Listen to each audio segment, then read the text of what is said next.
አክብሮታይ ሰላምታችን በያላችሁበት ይድረስ የተወደዳችሁ የኢትዮ ፎረም ቤተሰቦች እነሆ የዕለቱን ዘገባዎቻችንን ከዚህ እንደሚከተለው ወደ እናንተ ማድረስ ጀመርን። አበይት ነጥቦቹን በቅድሚያ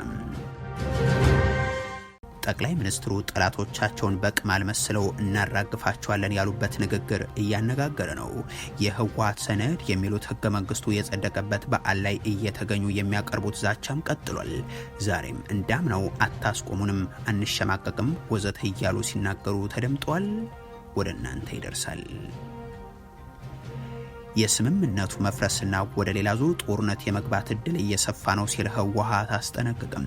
ከሰሞኑ በመቀለ ከነበረው የትግራይ ሰራዊት አባላት ተቃውሞ ጋር በተያያዘ ማብራሪያውን አቅርቧል። ይህ በእንዲህ እንዳለ ድርጅቱ በመቀለ ስብሰባን ጠርቷል። በዝርዝር የምንመለከተው ሌላኛው ጉዳያችን ይሆናል።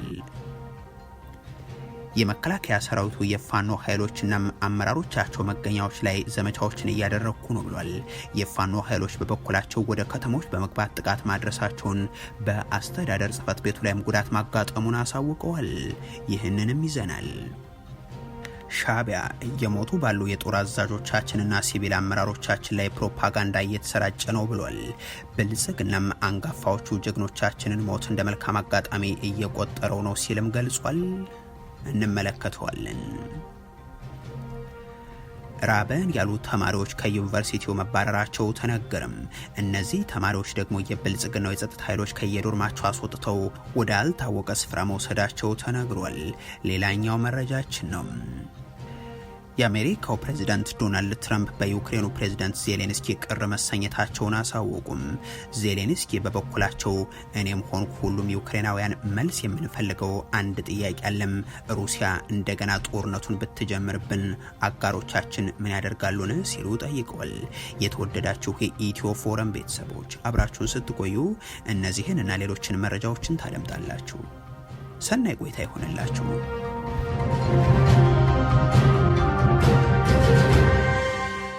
ጠቅላይ ሚኒስትሩ ጠላቶቻቸውን በቅማል መስለው እናራግፋቸዋለን ያሉበት ንግግር እያነጋገረ ነው። የህወሓት ሰነድ የሚሉት ህገ መንግስቱ የጸደቀበት በዓል ላይ እየተገኙ የሚያቀርቡት ዛቻም ቀጥሏል። ዛሬም እንዳምነው አታስቆሙንም፣ አንሸማቀቅም ወዘተ ሲሉም ተደምጧል። አብይ ራሳቸውን በኢትዮጵያ መስለው ከሳቸው በተቃራኒ የቆመን ሁሉ ጠላት ብለውም ፈርጀው የአውሬና ነፍሳትን ስያሜ እየሰጡ ይጠፋሉ ሲሉ በተለያዩ አጋጣሚዎች ታይተዋል። ገና ወደ ስልጣን በመጡ የቀንጅብ የሚል እንስሳይ መደብ ሰጥተው የደረሰው ጥፋት የሚታወቅ ነው። ይህ ብቻ ሳይሆን ህዝብን ጉንዳን ብለው ገልጸው ተኩላ፣ እባብ፣ ጊንጥ ወዘተንም እያጣቀሱ ለኢትዮጵያውያን የተለያዩ ኃይሎች ስም እየሰጡ ሲዙቱ ነው የሚታወሱት። ዛሬ ደግሞ ጠላት ያሏቸውን አካላት ቅማል በሚል መደብ ገልጸዋቸዋል። እነዚህን ጠላቶቻቸውን እነማን እንደሆኑ ሳያነሱ ጠላቶችን እንደ ጸጉር ቅማል አንድ ባንድ እናራግፋቸዋለን ሲሉ ገንዝተዋል። ከዚህ ጋር ደግሞ አታስቆሙንም፣ አንሸማቀቅም እያሉ አክለዋል። የኢትዮጵያን ጠላቶች እንደ ጸጉር ቅማል አንድ ባንድ እናራግፋለን። እኛ የኮሎኔል በዛብህ ልጆች አንሸማቀቅም። እንዲህ ያሉ ብልጽግናዊ ዛቻዎች ባለፉት የአገዛዙ ዓመታት አንድ ባንድ እንዲረግፉ እያደረገ የቀጠለው በሚሊዮኖች የሚቆጠሩ ኢትዮጵያውያንን ነው። ዛሬም ግን ስለማረገፍ እየተነገረ ቀጥሏል። ጠቅላይ ሚኒስትሩ እያንሰራሩ ስለመሆናቸውም ጠቅሰው የፈጣሪ ፈቃድ ነው ብለው መለኮታዊም አድርገውም አቅርበውታል። የሰይጣንን ተንኮል የማንንም ትንኮሳም አያስቆመንም በማለትም አስከትሏል። እየተመነደገች እያንሰራራች ያለች ሀገር ናት። ይህ መልካም ጅማሮ በፈጣሪያችን የሚደገፍ ቢሆንም በሰይጣን ትጋት ቀን ከሌት ለማደናቀፍ ሙከራዎች ይደረጋሉ። ማንኛውም ፈተና፣ ማንኛውም ትንኮሳ፣ ማንኛውም የክፉ ሐሳብ ኢትዮጵያን ከብልጽግና ማቆም አይችልም። በእርግጥ ዘንድሮ ሆሳህና ላይ እንዳሉት ሁሉም አምናም በዚሁ ቀን አርባ ምንጭ ላይ በተመሳሳይ ፖለቲካዊ ስልጣናቸውን መለኮታዊ አድርገው የምተማመነው በብልጽግና አይደለም፣ የምተማመነው በወታደሩም አይደለም ሲሉ መናገራቸው የሚዘነጋ አይሆንም። ብልጽግናን ተማምነን ሳይሆን ወታደሮቻችንን ተማምነን ሳይሆን ይህን አስደናቂ ዓለም የፈጠረ ሁሉን ቻይ የሆነ በማንም የማይሸነፍ ታላቅ አምላክ እንዳላት በማመን ነው። ጠቅላይ ሚኒስትሩ ኮሎኔል በዛብህን ደጋግመው እየጠቀሱ ያቀረቡትና በአዳዎች ያሉበት ብዙዎች ደግሞ ወደ ቀድሞ የጥፋት አጋራቸው ሻዕቢያ የተላከ ነው የሚል መላመትን ያስቀመጡለት የዛሬውም ይሁን የቀደሙ ዛቻዎቻቸውን የሚያሰሙበት መድረክ ሆኗል የብሔር ብሔረሰቦች ቀን። ይህ ቀን ደግሞ ህገ መንግስቱ የጸደቀበት ቀንን ምክንያት በማድረግ የሚከበር ነው። ጠቅላይ ሚኒስትሩ ደግሞ ይህን ህገ መንግስት የወያኔ ህገ መንግስት ነው እያሉ ደጋግመው ሲያጣጥሉ መስማት የተለመደ ሲሆን ይህንኑም ከጥቂት ሳምንታት በፊት በፓርላማ ሲናገሩ መሰማታቸው ይታወሳል። የራሱ የህወሓት ህገ መንግስት እኔ አልጻፍኩም። የነሱ ህገ መንግስት የስምምነቱ መፍረስና ወደ ሌላ ዙር ጦርነት የመግባት እድል እየሰፋ ነው ሲል ህወሓት ገለጸም። ከሰሞኑ በመቀለ ከነበረው የትግራይ ሰራዊት አባላት ተቃውሞ ጋር በተያያዘ ማብራሪያ አቅርበዋል። ይህ በእንዲህ እንዳለ ድርጅቱ በመቀለ ስብሰባን ጠርቷል። ከሳምንታት በፊት የፓርቲው ማዕከላዊ ኮሚቴ ስብሰባ ተደርጎ የተለያዩ ውሳኔዎችም ተላልፎ እንደነበር መግለጹ የሚዘነጋ አይሆንም። የአብይ አህመድ መንግስትን ሌላ አስከፊ ጦርነትን እየቀሰቀሰ ነው። በትግራይ ህገወጥ ምርጫን ለማካሄድ እንቅስቃሴዎች አሉ። በቅርቡ የተፈጸመው የድሮን ጥቃትን ፖለቲካዊ ውሳኔ የተላለፈበት ነው። በትግራይ ላይ ከበባና ክልከላዎች እየተካሄዱ ነው ወዘተ የሚሉ መልእክቶችን የሚያወጣው ያንን ስብሰባ ተከትሎ ነበር። ዛሬ ደግሞ በዛ የማዕከላዊ ኮሚቴው በጸደቀው ግምገማና ቀጣይ አቅጣጫዎች ላይ ያተኮረም የህወሓት አመራሮች ስብሰባ መጀመሩን አሳውቋል። በዚህ የመቀለው ስብሰባ ከክልል እስከ ወረዳ የሚገኙ አባላትና አመራሮች ተገኝተዋልም ተብሏል። ይህ ስብሰባ በሚደረግበት ተመሳሳይ ዕለት ድርጅቱ ያወጣው መግለጫ ደግሞ የፌዴራሉ መንግስት ያሰማራቸው ኃይሎች በትግራይ ህዝብ ላይ ሽብርን እየነዙ ነው ያለበት ነው።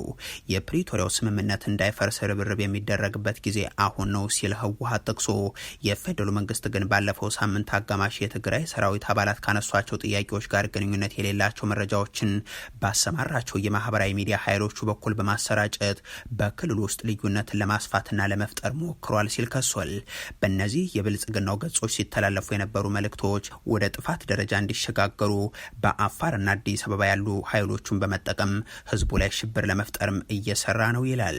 ሆኖም የሰራዊቱ ጥያቄ የሚሆን የክልሉ ስትራቴጂካዊ አቅም ላይ ብልሃት በተሞላበት መንገዱ ተደርጎም ታስቦ የነበረው ተንኮልን ማክሸፍ ተችሏልም ብሏል።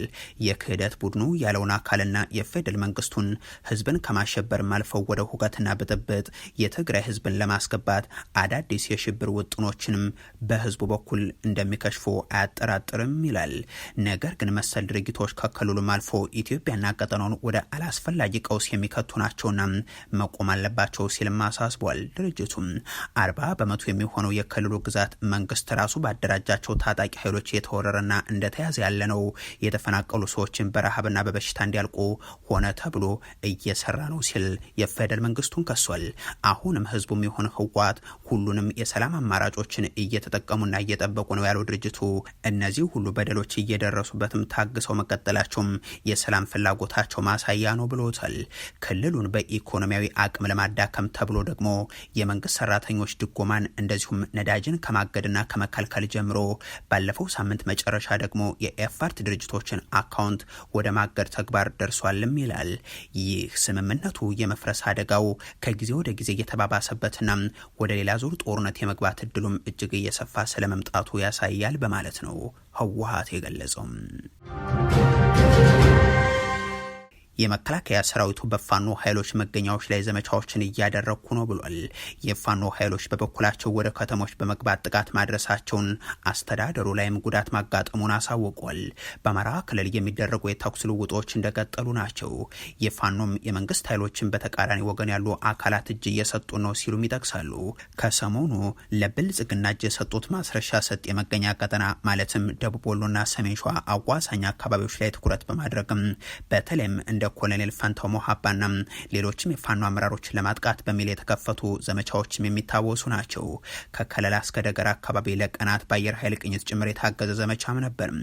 ራሱ የመከላከያ ሰራዊቱን በዚሁ ቀጠና ወሎ በዳውንት አካባቢ ዘመቻ አድርጌያለሁ የሚል መግለጫን አሰራጅቷል። በዚህ ወረዳም 13 ፋኖ ገደልኩ ወዘተ በሚልም አትቷል። ይህንን ዘመቻ አደረኩ ያለው ደግሞ የሌትናንት ጀነራል አሰፋ ቸኮሉ የሰሜን ምስራቅ እዝ ነው።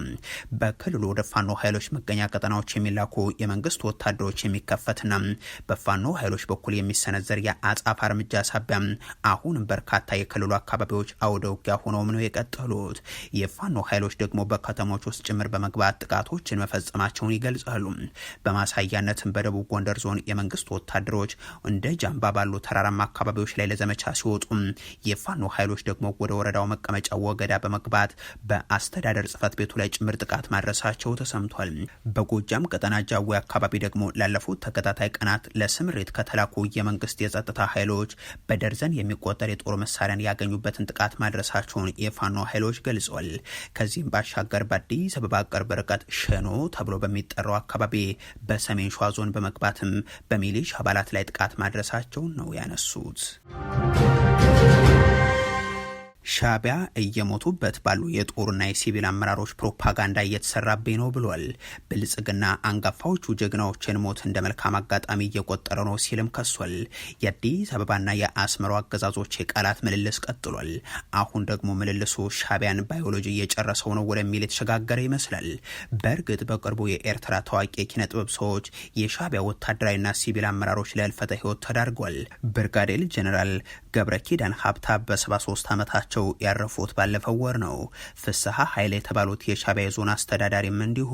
ከዚህ በተጨማሪም የኪነ ጥበብ ሰው እንዲሁም የቀድሞ ታጋይና የድምጽ ሀፋሽ ሬዲዮ አዘጋጅ ሙሳ መሐመድም ይጠቀሳሉ። ኢሳያስ ባለፈው ዓመት በርካታ ጀነራሎቻቸውን ቀብረዋል። በኢትዮ ኤርትራ ጦርነት ወቅት በቡሬ ግንባር ጦር የመሩትና የኢሳያስ ታማኝ ሰው የሚባሉት ሜጀር ጀነራል ኃይሌ ሳሙኤል በቅጽል ስማቸው ቻይና፣ እንደዚሁም ብርጋዴር ጀነራል ዳንኤል አብርሃም ቀብርም ኢሳያስ አፈወርቂ ባለፈው ዓመት አከናውነዋል። ሌላኛው የኢሳያስ አፈወርቂ ቀኝ እጅ እንደሆኑ የሚነገርላቸው የ73 ዓመቱ የባህር ኃይሉ አዛዥ ሜጀር ጀነራል ሁመድ ካርካሪም ባለፈው ዓመት ነው ለህልፈተ ህይወት የተዳረጉት። እንዲህ ያለውን ነገር መነሻ አድርጎ ነው ከሰሞኑ ከብልጽግናው በኩል ማብራሪያ ቀርቦም የነበረው። ከወደ ሻቢያው ቃል አቀባይ በኩል የተሰጠው ምላሽም በተስፋ መቁረጥና በጦርነት ስነ ልቦና ውስጥ የብልጽግና ሰዎች የቅርብ ጊዜ ገለጻዎች በጣም እየወረዱ ናቸው ይላል። በኤርትራ ነጻነትና ሉዓላዊነት ላይ የባህር በር ባለቤት መሆን በሚል ሲያቀርቡት የነበረው ምክንያት አልባ ሀተታ አሁን ወደ አዲስ ዝቅታም አውርደውታል ብለዋል ቃል አቀባዩ የማነ። ይህ ደግሞ የኤርትራ የሞቱ ጀግኖችን መነሻ ያደረገ ነው ሲሉም አንስቷል። ኤርትራን አገልግለው በእድሜያቸው የሞቱ ያሏቸውን የሀገሪቱ ወታደራዊ አዛዦችና ሲቪል አመራሮችን ብልጽግናዎች ለፕሮፓጋንዳ እየተጠቀሙባቸው እንደሆነም ጠቅሰው ከሰዋል። ይህንን መልእክት ሻቢያ ለመጻፍ ያስገደደው በቅርቡ ብልጽግና በእንግሊዝኛ ልሳኑ ሆርን ሪቪው በኩል ያሰራጨው ሀተታ ነው። ባለፉት ተከታታይ ወራት የሻቢያ የጦር መኮንኖችና ባለስልጣናት ህልፈተ ህይወት እየተነገረ መሆኑን ተከትሎ የብልጽግናው ገጽ የኤርትራው ህግደፍ አመራሮቹ እየሳሱ ናቸው፣ የኤርትራ መጻኢ ጊዜም የማይታወቅ ሆኗል ብሎ ነበር። አንጋፋ የሻቢያ አመራሮች እያረጁ መጥቷል፣ ነገር ግን ተተኪ እንኳን አላዘጋጁም፣ ወጣቱም ከሀገሪቱም ከፖለቲካውም ተገፍቷልም ብሏል። ለዚህ የብልጽግናው ገጽ ትንታኔ ምላሽ የሰጠው ሻቢያ ብልጽግናዎች ተፈጥሯዊ ሞትን እንደ መልካም አጋጣሚ የሚመለከቱ ናቸው በማለት ገልጿል። ነገር ግን እንዲህ ባለ ምክንያት እኛን ተዳክመዋል በሚል መነሻም የኤርትራ ሉዓላዊነት መመኘት እንጂ መዳፈር አይቻልም ሲልም ሻቢያም ፎክሯል። ለማኝ በልቡ ያልማል የሚል ድሃ በህልሙ ቅቤ ባይጠጣ ምን ይውጣው ነበር ጋር ተቀራራቢነት ያለው ምሳሌያዊ አነጋገርም አንስተው ነው የማስታወቂያ ሚኒስትሩ ምላሽ የሰጡበት። ራበን ያሉ ተማሪዎች ከዩኒቨርሲቲው መባረራቸው ተነገረም። እነዚህ ተማሪዎች የብልጽግናው የጸጥታ ኃይሎች ከየዶርማቸው አስወጥተው መውሰዳቸውም ታውቋል። ከሳምንታት በፊት የብልጽግናው መንግስት ራበን በሚል ሰላማዊ ሰልፍ የወጡ ተማሪዎች ላይ ተኩስ መክፈቱ የሚታወስ ነው። ይህ የሆነው በደባርቅ ዩኒቨርሲቲ ነበር። ይህ ተቃውሞ በተደረገ በማግስቱ ተማሪዎችን አመራሮቹ በጠሩበት መድረክ ላይ የተገኙ ተማሪዎች ደግሞ በዚሁ የአገዛዙ እርምጃ ባዶ እጃቸውን የወጡ ተማሪዎችን መግደሉን ገልጸው ለመማር መጣን እንጂ ለመሞትማ ጫካ አንቀርም ነበር ሲሉ መናገራቸው አይዘነጋም። በእውነቱ ከዚህ ላይ ሬሳ ወድቆ ማለት ነው ሞቴን ልሙት ዛሬ እኮ የኛ ወንድሞች ነው የሞቱ ብዬ ማለት ሬሳ ያነሳው ለኔ ሬሳ ያነሳችሁ ተማሪዎች እውነቱ ልንገራችሁ በስሜት ትወጣላችሁ። ተዋት በለው እየተባለ ተመታው ወደ ላይ ተኩሰው እየተባለ ነው የገለ እኛ ምንድነው እርቦና ፍትህ ይሰጠን ሰላም ይሰጠን ማን ለኛ መሳሪያ አረ ይደብራል ወገኖች። አረ ምንድነው የልጆቹ እኔ በቃ እኔ ሐኪም ቤቱም ስለሄድኩ ስሜት ነው የተሰማኝ። ኧረ አካሌ ጎደለ። ኧረ እናትዬ ውሃ ስጪ፣ ውሃ ሲል እንኳን ማለት ነው ሕይወት በቃኝ ያስመንናል። ለኛ የተመቱ ልጆች የተወደጉ እኛ ጥያቄያችን እንሞናን ነው። በዚህ በመንገድ ስንት ፈተና ሳልፈን መተንኛ ደግሞ ከዚህና ተሰሰርኩን ምን እንበል? በዓለማችን ትልቁ መሳሪያ ምንድን ነው? ትምህርት። ታንክ ነው፣ መድፍ፣ ሚሳኤል፣ አቶሚክ ቦምብ ትምህርት ነው። ሌላ የፖለቲካ አጀንዳ የለንኛ። እንግዳ ሞት ማዛ ሞልቶ ነበር። ምን አመጣን እዚህ ድረስ? እንዲህ ባለመልኩ እርቦናል ምግብ ይስተካከልልን በሚል ጥያቄ ያቀረቡ የደባርቅ ዩኒቨርሲቲ ተማሪዎች አሁን እንዲባረሩ መደረጋቸው ተሰምቷል። እንደ ዩኒቨርሲቲው ተማሪዎች ገለጻ ከሆነ እስከ 17 የሚደርሱ ተማሪዎች ከዶርማቸው በጸጥታ ኃይሎች የተወሰዱ ሲሆን ያሉበትም አይታወቅም። ምግብ እንዲስተካከልልን በመጠየቃችን ጥይት ተተኮሰብን ሲሉ በሰላማዊ ሰልፍ ወቅት የደረሰባቸውን ያስታወሱት ተማሪዎቹ አሁን ደግሞ ተማሪዎቹን ይባስ ብሎ የብልጽግናው የጸጥታ ኃይሎች እያፈኑ እየወሰዱ ናቸው ሲሉም ያከሉ። ዩኒቨርሲቲውን በቁጥር ይለይ እንጂ ተማሪዎችን ማባረሩን አምኗል። የዲሲፕሊን እርምጃ ነው ያለውን ውሳኔ ተከትሎ 5 ተማሪዎች ከትምህርት ገበታቸው አባረር ያለው፣ 3 ተማሪዎችን ለ1 ዓመት ከትምህርት ገበታቸው አስወግጃለሁ፣ 19 ተማሪዎችን ደግሞ ከፍተኛ የጽሁፍ ማስጠንቀቂያ እንዲደርሳቸው አድርጌያለሁ ነው ያለው። ቅጣቱን አንቀበልም ያሉ 5 አካባቢ ተማሪዎችን ደግሞ በፖሊስ አስሬ ያስወጥቻለሁ ሲል በማከል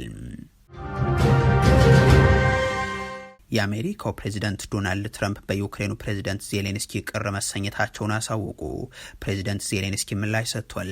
ፕሬዚደንት ዶናልድ ትራምፕ ቮሎዲሚር ዜሌንስኪ አሜሪካ ያቀረበችውን የሰላም እቅድ እስካሁን ባለማንበባቸው ቅር መሰኘታቸውን ገልጿል። ዶናልድ ትራምፕ የዩክሬኑ ፕሬዚደንትን በሁለቱ ሀገራት መካከል ያለውን ጦርነት ለማስቆም በአሜሪካው አስተዳደር የቀረበውን የሰላም ስምምነት ለመፈረምም ዝግጁ አይደለም የሚል አቋም መያዛቸውን ገልጿል። ትራምፕ አሜሪካ ስታቀርበው የቆየችውና ዩክሬን በርካታ ግዛቶችን እንድትለቅ እንዲሁም የጦር ኃይሏን እንድትገድብ የሚያስገድደውን ባለ 28 ነጥብ የሰላም እቅድ በኬቭ በኩል ጠንካራ ተቃውሞ እንደገጠመው ጠቁመዋል። የዩክሬኑ ፕሬዚደንት ዜሌንስኪ በበኩላቸው የሰላም ስምምነቱ ሀገሪቱ ክብሯን እንድታጣ ወይንም ደግሞ ቁልፍ አጋሯን አሜሪካን የመነጠቅ አደጋ ውስጥ እንድትወርቅ የሚያደርግ እጅግ ከባድ ምርጫ እንደገጠማቸው ከዚህ ቀደም አሳውቀው ነበር። ፑቲን ደግሞ ባለፈው ማክሰኞ በፕሬዚደንታዊ ልዩ መልእክተኛ ስቲቭ ዊትኮፍ ከሚመራው የአሜሪካ ልዑካን ቡድን ጋር ተገናኝተው የቀረበውን ባለ 28 ነጥብ የሰላም እቅድ ላይ ውይይት ማድረጋቸው መግለጻቸው ይታወሳል። ከረጅም ስብሰባ በኋላም የሩሲያው ክሬምሊን ሩሲያ የአሜሪካን እቅድ አንዳንድ ክፍሎችን ልትቀበል እንደምትችል በመግለጽ ነገር ግን አንዳንዶቹ ትችት እንዳስነሱ አሁንም ብዙ ስራም እንደሚያስፈልግ አሳውቆ ነበር። ዜሌንስኪ ከትናንቱ የዶናልድ ትራምፕ ትችት በኋላ ዛሬ በሰጡት ምላሽም እኔም ሆን ሁሉም ዩክሬናዊ መልስ የምንፈልገው ለአንድ ጥያቄ ነው፣ ሩሲያ እንደገና ጦርነቱን ብትጀምር አጋሮቻችን ምን ያደርጋሉን ሲሉ ጠይቀዋል። የተወደዳችሁ የኢትዮ ፎረም ቤተሰቦች ለዛሬ ያሉን መረጃዎች ይህንን ይመስሉ ነበር። አበቃን። ቸር ያሰማን።